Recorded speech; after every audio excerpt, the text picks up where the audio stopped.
Ibang pagdinig. Salami. Tapos, bangos. Relleno. Ito. Litson.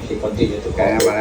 No? Para talagang ma-identify palalo yung iba pang mga sangko. Magandang lead ito para sa Tutong. may investigador.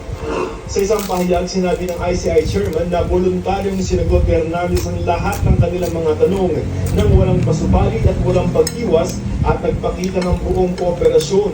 Explain namin mabuti kung ano yung mga choices niya. And then finally, realize na Relleno. better to cooperate with us sa ICI. Are you evaluating it to be a possibility? Ay, hindi namin inisip yun. Sa ngayon, hindi namin inisip. Bukod kay Hernandez, sumanap din sa ICI si dating DPW. Siguro, itay na lang natin si Chairman kung ano yung magandang